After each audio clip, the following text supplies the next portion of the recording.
All right, another beautiful Saturday. Goal for today is to get the motor in the car.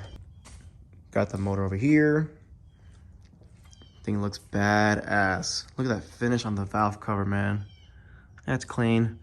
Once we sand the lettering, definitely pop out nice. Block looks good. Superchargers on there as well.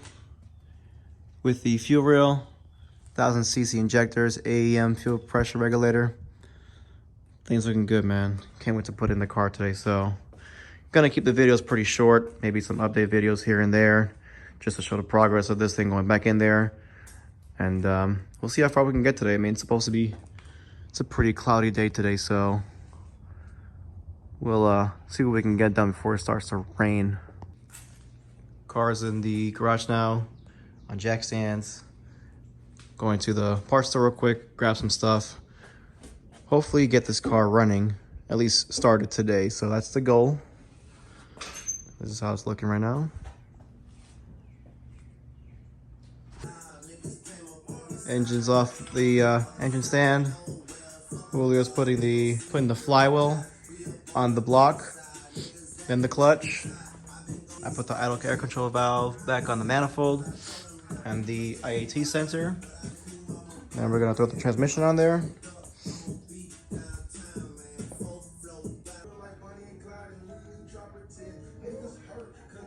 Transmission's back on the motor with the starter. Got the brand new Exetti Slave Master cylinder back in the car too for reassurance. I'm about to put it on the engine hoist. Not now, but once we slide the block under the car, we're gonna put the engine hoist above and bring it up on top while lowering the car on the jack stands. And then put the tranny mount on, driver's side mount, rear mount, and then back in the car.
After about an hour and a half of fighting these damn hasport mounts, engine's finally in the engine bay.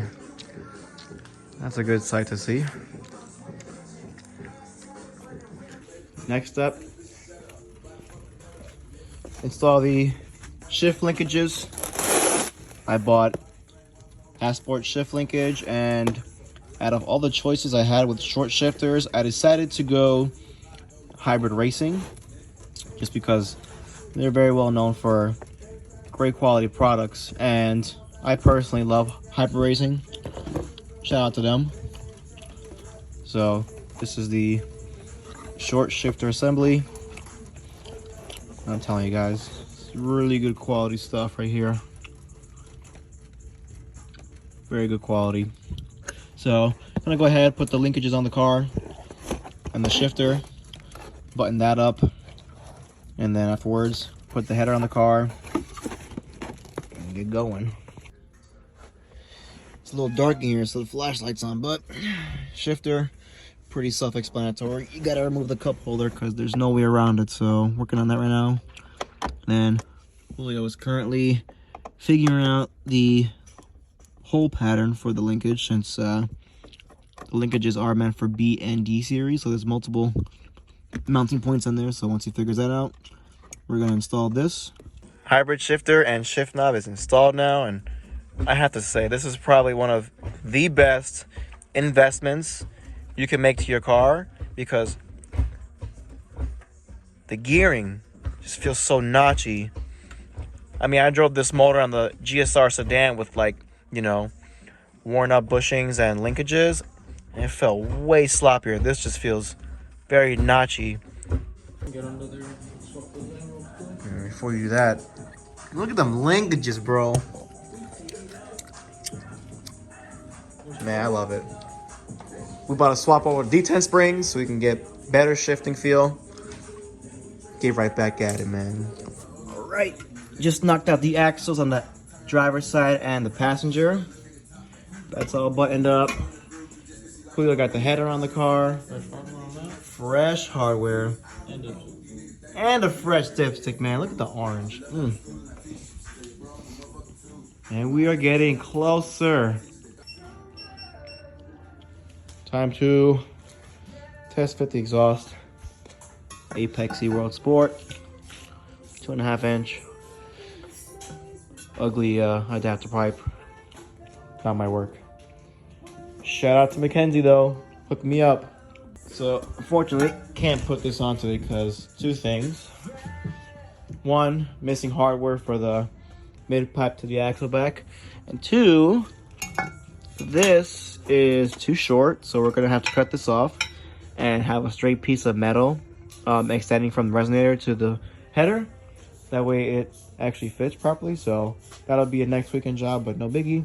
So got some not so good news. Unfortunately, the alternator does hit the frame rail right there. I don't know if you can see it that well. Here's the frame rail. I mean, it's to be expected with hiccups like this, especially because it's a non-factory motor going to this car. So, but one of the options we might have to do, unfortunately, is hammer the frame rail in. So we'll have to essentially damage the paint a bit, but it is what it is. That or look into other solutions, but as of right now, that looks like it is the only option we have, just to create that clearance with the alternator pulley with the frame rail. So, but on the bright side, motor's in, harness is in the process of being routed, coolant hoses are on the car, and header's there. So very good progress today. Maybe another 2 weekends of just knocking out stuff and it'll be good to go. But yeah, that's how it looks now though.